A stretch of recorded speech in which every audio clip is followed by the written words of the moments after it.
오늘은 이제 우리가 그동안 함께 했던 성경 개관 마지막 시간입니다. 그래서 15강으로 요한계시록을 우리 함께 개관하는 시간을 좀 가지려고 해요. 저는 개인적으로 요한계시록이라고 하는 그 강의를 우리가 금요 사이트에 가보면 20강의를 제가 해놓은 것이 있어서 이미 요한계시록 우리가 함께 나눴어요. 그래서 오늘은 전체적인 어떤 왁구만 우리가 조금 개관하는 정도로 우리가 요한계시록을 마무리할까 합니다. 우리는 이 앞전 시간에 일반 서신에 대한 이야기를 함께 나눴어요. 그래서 바울 서신과 일반 서신과의 어떤 그 관계는 굉장히 상호 보완적인 어떤 의미가 있다. 바울 서신이 굉장히 교리적인 어떤 차원으로 좀 소술했다면 그것을 굉장히 실천적인 차원에서 보완한 게 일반 서신이다. 특별히 보면은 히브리서와 야고보서는 어떤 부분을 보완을 하고 있냐면 특별히 믿음에 대한 부분을 보완하고 있다고 제가 말씀을 드렸어요.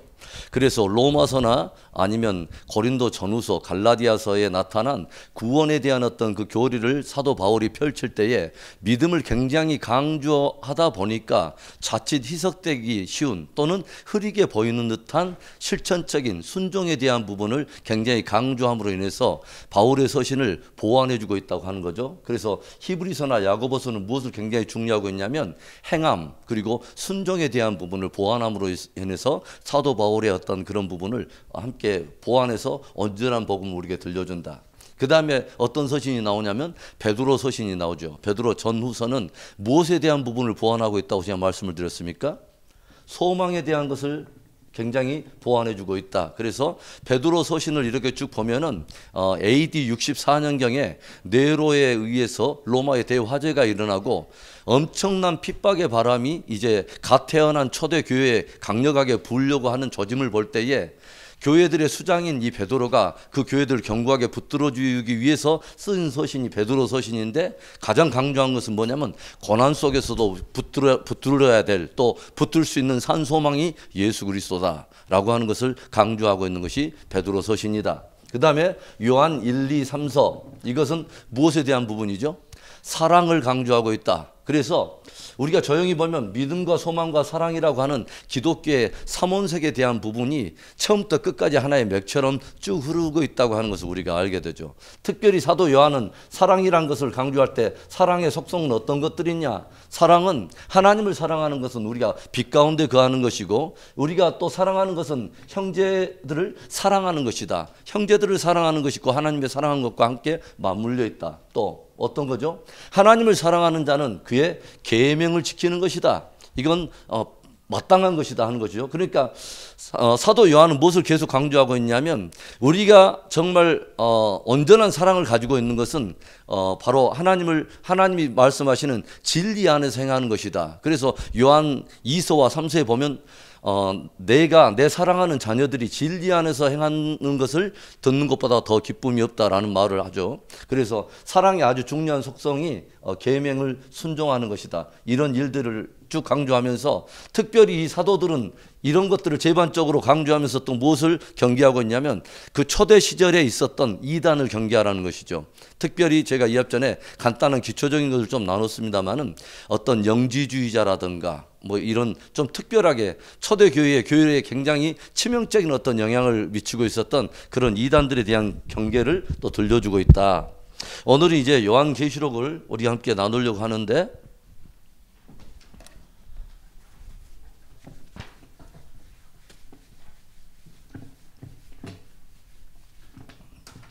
제가 먼저 패러그래프를 한번 읽어보겠습니다. 한번 보세요. 사도 요한은 주님의 제자로서 예수님의 생애와 사역을 가까이에서 조명하고 관찰하여 복음서와 서신서를 기록하게 되죠. 그러니까 사도 요한은 성경 5권을 기록하죠. 그렇죠? 하나는 요한복음, 그 다음에 요한 1, 2, 3서. 그런데 요한계시록은 그가 이해하고 깨달아서 기록한 책이 아닙니다. 요한계시록은 복음서와 서신과는 다르게 뭐예요? 쏟아져 내리는 환상을 받아서 기록한 것이죠. 엄청난 환상에 대해서 인간의 제한된 언어로 표현해야 하는 어려움이 있었지만 하나님의 섭리 속에서 요한계시록은 모든 성경의 마지막에 배치됨으로 인해서 하나님의 모든 역사를 마무리하고 있습니다. 그래서 요한계시록에 보면은 굉장히 우리가 이해하기 어려운 굉장히 주제들과 내용들이 또 있고 상징적인 표현들이 많이 이렇게 기록되어 있기 때문에 많은 사람들이 요한계시록을 대할 때 굉장히 어렵게 이렇게 어려운 책이다라고 생각할 수도 있어요. 어려운 책이다라고 생각하고 있기 때문에 이것을 주 메뉴로 이용하면서 애용하면서 이것으로 많은 사람을 미혹하는 대부분의 이단도 어떤 책을 어떤 주 메뉴판에 이것을 딱 가지고 있냐면 요한계시록이라고 하는 이 책을 가지고 미혹을 한다고 하는 것이죠. 그런데 사실은 조용히 보면 요한계시록만큼 우리에게 축복된 책은 없는 거죠. 조용히 보면 여러분 생각해 보세요. 성경 66권이 딱 있는데 창세기부터 쭉 갔던 성경이 유다서에서 끝났다. 그러면 성경은 끊임없이 미궁 속에 마지막 우리를 끌어들이는 거죠. 마지막 도대체 하나님의 구속의 역사의 마지막 정점은 뭐냐 이거죠. 도대체 무엇을 향해서 달려왔냐. 유다서에서 딱 끝났어요. 유다서가 마지막 결론이냐. 이단 경계해라. 그러고 딱 끝나는 거냐. 이건 말도 안 되는 이야기잖아요. 그러니까 끝에 나타날 아주 중요한 것들을 우리가 바라보도록 하나님께서 최고의 축복으로 준 계시의 선물이 요한계시록이라고 저는 생각을 합니다. 그래서 특별히 요한계시록을 해석하는 데 있어서 특별히 해석의 어떤 방향들이 굉장히 중요하다. 그래서 이거 한번 복습해 보겠습니다. 성경 우리가 요한계시록을 바라볼 때 어떤 차원에서 우리가 해석을 해야 되느냐. 첫 번째는 요한계시록은 성경의 결론이요 완성이다. 그래서 창세기가 성경의 시작이라면 요한계시록은 성경의 마지막 완성을 보여주고 있다. 그래서 모든 역사는 사실은 우리가 어떻게 말을 할 수 있냐면 요한계시록을 향해서 달려왔다고 우리 말할 수 있죠. 그러죠? 마지막 그 완성을 향해서 하나님은 분명히 달려오신 거죠. 그러니까 우리가 성경을 바라볼 때요, 사이사이의 어떤 세세한 것들도 굉장히 중요하지만 큰 왁구로 통으로 읽으려면 제일로 중요한 책이 창세기와 요한계시록이에요. 창세기를 봐야 무엇을 향해서 시작을 했고 어떻게 시작과 근원이 출발했는가를 우리가 알게 되고, 여러분 창세기 안에는 무궁무진한 하나님의 DNA, 역사의 DNA가 들어가 있고 하나님이 관통해서 역사를 이끌고 가져가는 아주 중요한 주제들이 그 안에 그림자처럼 묻어 있어요. 그런데 도대체 그것의 완성이 무엇을 향해서 달려가고 있는가의 끝을 딱 봐야 되는데 끝을 보여주는 것이 바로 요한계시록이라고 하는 거죠. 그래서 요한계시록은 성경의 완결이요 결론이다. 그 다음에 두 번째, 계시록의 내용과 비중은 구약 성경과 복음서와 서신서와 같다. 이건 무엇을 말하냐면 성경 전체는 서로가 따로따로 노는 이야기가 아니라는 거죠. 구약의 이야기와 신약의 복음서와 서신서와 요한계시록 다 공이 하나의 주제를 관통하고 있다는 거죠. 뭐죠? 예수 그리스도에 대한 이야기다. 할렐루야. 그래서 그 내용과 어떤 비중이 다 똑같다는 거죠. 어떤 사람은 요한계시록만을 크게 바라보고 있는 사람이 있고 어떤 사람은 어떤 책이 가장 중요하다고 말하는 사람도 있는데 그러지 않다는 거죠. 성경은 똑같이 다 중요한 계시의 내용을 다루고 있다고 하는 거죠. 세 번째, 재림에 관한 예언의 말씀이다. 그래서 이 요한계시록에 보면 1장 7절에도 볼지어다 그가 구름을 타고 오시리라. 바로 다시 오실 주님에 대한 이야기를 우리에게 들려주지 않습니까? 재림이 주 포커스라는 거죠. 22장 7절, 22장 12절, 22장 20절, 21절에도 바로 주님이 다시 오신다고 하는 재림에 대한 어떤 예언을 계속 강조하고 있다고 하는 거죠. 그래서 이 모든 요한계시록의 어떤 그 방향은 재림을 향해서 우리가 해석을 해줘야 된다는 거죠. 미래적 방향을 가지고 있다. 그 다음에 네 번째, 장차 될 일에 대한 기록이다. 이것은 어떤 내용이냐면 1장 1절에 딱 나와 있죠. 뭐냐면 예수 그리스도의 계시라. 이는 하나님이 그에게 주사 반드시 속히 일어날 일들을 그 종들에게 보이시려고. 반드시 속히 일어날 일들이에요. 그러니까 역사 속에 반드시 일어날 일들입니다. 역사적 사건으로 반드시 일어날 일들에 대한 이야기예요. 어떤 사람은 요한계시록을 계속 상징으로만 계속 다루고 있기 때문에 요한계시록이 엉뚱하게 이렇게 풀릴 때가 있는데 그게 아닙니다. 분명히 주님이 다루고 있어요. 반드시 속히 될 일. 4장 1절도 가볼까요? 4장 1절에도 어떤 내용이 있습니까? 2일 후에 내가 보니 하늘에 열린 문이 있는데 내가 들은 바 처음에 내게 말하던 나팔소리 같은 그 음성이 이르되 이리로 올라오라. 이후에 마땅히 일어날 일들을 내가 내게 보이리라. 마땅히 일어날 일들을 우리에게 이야기하고 있잖아요. 그렇죠? 그 다음에 또 하나 봅시다. 22장 6절을 봐보세요. 22장 6절을 보면 또 그가 내게 말하기를 이 말은 신실하고 참된지라 주 곧 선지자들의 영의 하나님이 그의 종들에게 반드시 석휘 되어질 일들을 보이시려고 그의 천사를 보내셨도다. 그래서 요한계시록을 바라볼 때 상징으로만 딱 끝내면 안 되는 거죠. 반드시 역사적인 실존의 사건으로 반드시 이루어질 역사적인 사건이다. 이것을 우리가 깊이 기억을 해야 된다고 하는 거죠. 그 다음에 요한계시록은 전 성경을 배경으로 삼고 있다. 요한계시록은 갑자기 지 혼자 툭 튀어나와서 마지막 때에 대한 이야기를 하는 게 아닙니다. 창세기로부터 계속 그림자 속에 있었던 그 일들의 마지막 완결편을 보여주는 거죠. 여러분들이 이런 말 들어봤어요? 계시는 점진성을 가지고 있다. 그런 말 들어봤습니까? 뭐냐면 창세기에서는 여러 가지 어떤 그 그림자처럼 서서히 시작했던 이런 사건들이 역사 속에서 점점 확대되면서 선명하게 이런 것들이 점점 드러난다고 하는 거죠. 그래서 우리가 구약을 어떤 복음이라고 그랬죠? 그림자 복음. 그 다음에 신약은 실제 복음이다. 그래서 여기는 오실 주님에 대한 하나의 그림자를 보여준다면 오신 예수 그리스도를 보여주고, 이제는 나중에 더욱더 더 확장되어지고 다시 오실 예수 그리스도와 더불어서 하나님께서 영원 전부터 가지고 계셨던 그분의 계획의 마지막 총체적인 완성을 보여주는 책. 그래서 계시는 점진성을 가지고 있다. 그래서 이 요한계시록은 총 404절로 구성이 되어 있는데 그 중에도 278절이 다 구약을 배경으로 가지고 있습니다. 그러니까 요한계시록을 따로 이해를 하려고 하는 것은 가능하다? 가능하지 않다. 전체 성경이 기초 베이스로 있어야 요한계시록과 함께 일관성을 가지고 마지막 요한계시록에 어떤 결론을 낼 수 있다. 왜 제가 이런 이야기를 하냐면, 많은 이단들이 요한계시록만을 독특하게 갖고 가지고 성경적 배경과 상관없이 독특한 상징주의적 표현을 가지고 이 사람들이 자기들과 연결을 시키거든요. 그렇죠? 그러니까 갑자기 이상하게 성경에 나오는 14만 4천을 가지고 특정한 그룹으로 연결해 가지고 갑자기 성경에 신천지란 말이 없어요. 구약부터 신약까지. 갑자기 그 공동체가 구원을 받는다는 그림자도 없어. 그런 것도 없어요. 그런데 갑자기 계시록에 툭 튀어나왔고 14만 4천이 신천지다. 이거 말도 안 되는 이야기다 이 말이죠. 그리고 어떤 상징적인 어떤 표현을 가지고 특정한 인물로 또 해석을 한다. 이것도 말도 안 되는 이야기죠. 어떤 특정한 장소로 또 이야기를 한다. 새 예루살렘에 대한 이야기를 하고 이런데 성경에 쭉 어떤 그런 단어가 한 번도 등장하지 않는데 이게 용문산이다. 아니면 장성 무슨 산이다. 이건 말도 안 되는 이야기다 이 말입니다. 그래서 성경 전체는 항상 일관성이 있고 서로의 일치성을 우리가 늘 감금해야 된다는 거죠. 모든 사람이 주관적인 어떤 예언과 주관적인 환상과 주관적인 계시를 모두 다 통틀어서 기준을 잡아주는 것이 성경입니다. 할렐루야. 그래서 모든 어떤 사람이 어떤 많은 주장과 많은 것들을 들었다 할지라도 성경 밑으로 가서 반드시 감금해야 된다고 하는 거죠. 아주 중요한 이야기입니다. 그 다음에 기록 형태가 상징으로 표현되어 있으므로 성경적 상징주의 해석을 필요로 한다. 이것은 어떤 이야기냐면, 어떤 요한계시록에 상징이 딱 나와 있는데 이 상징적인 표현이 다른 성경에서는 어떤 용도로 쓰였는가를 한번 봐야 된다는 거죠.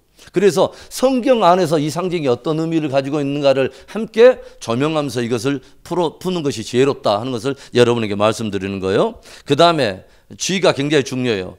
총체적으로는 희망적이고 소망을 주는 복음이다. 요한계시록은 무서운 복음이다? 아니에요. 사실은 진짜 믿음을 가진 사람에게는 최고의 영광스러운 복음이 바로 요한계시록입니다. 할렐루야. 그래서 어떤 사람들은 요한계시록을 해석해 갈 때나 아니면 종말을 바라볼 때 굉장히 무서운 패배주의적 종말론을 가지고 있는 사람들이 있어요. 왜냐하면 자칫 잘못하면 징조주의에 빠지면 그렇게 됩니다. 제가 분명히 말해요. 징조는 분명히 중요한 거예요. 마지막 세대를 이해해 가는데 이정표와 같은 역할로서 징조는 굉장히 중요해요. 주님도 징조를 굉장히 많이 강조를 하셨어요. 그런데 징조주의가 되면 안 돼요. 뭐냐면 그것만 쫓아다녀요. 징조주의는. 이것은 아까 전에 말했듯이 자칫 두려운 종말론을 갖게 되고 패배주의적 종말론을 갖게 됨으로 해서 왜 그런 일들이 있냐면, 주님을 크게 바라봐야 되는데 징조에 크게 무게를 두다 보니까 부정적이고 네거티브한 인물에 우리가 포커스를 두고 그런 사건에 포커스를 둔다 이 말이죠. 짐승의 표 아니면 적그리스도 좀 네거티브한 관점만 이렇게 불려서 바라보니까 이런 사건의 어떤 총체적인 어떤 사건이 누구의 손 아래서 이 역사가 주관되고 어떤 방향으로 흘러가고 있는가를 모르니까 나타나는 현상 하나만 나타나면 막 그것에 대해서 어쩔 줄을 몰라 하면서 두려워하게 된다고 하는 거죠. 그러니까 요한계시록을 알아야 됩니다. 할렐루야. 요한계시록을 모르면 마지막 시대에 어떤 일이 일어나냐면 이걸 가지고 많은 미혹이 일어날 때 이것에 대해서 분별하는 기준이 없다 보니까 굉장히 미혹을 받게 된다고 하는 거죠. 여러분, 진리를 사랑할 수 있기를 바랍니다.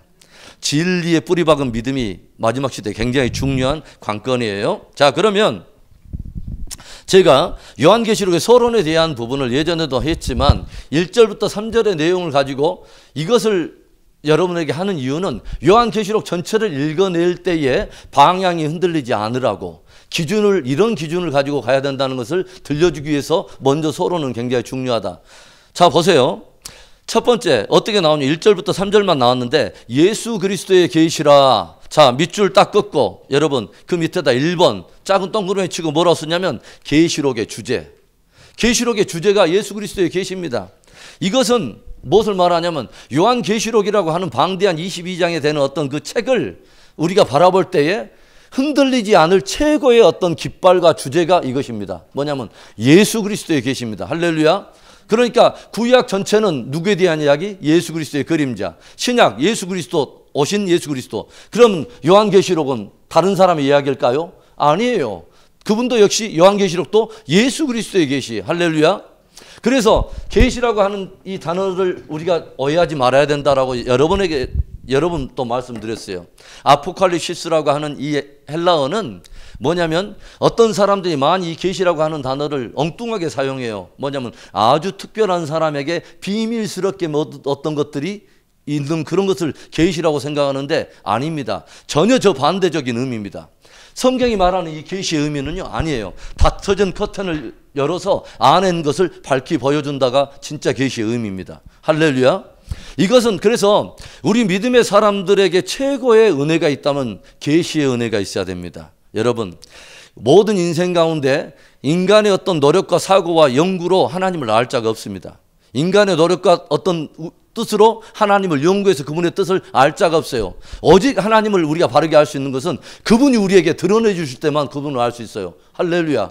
그래서 하나님은 이 계시를 주님이 기꺼이 우리 가운데 드러내시기를 기뻐하셨다는 거죠. 당신을 드러내 주시고 당신의 뜻을 말씀으로 드러내시고 정 안 되니까 아들을 보내서 살아계신 리빙 워드로 보여주신다 이거죠.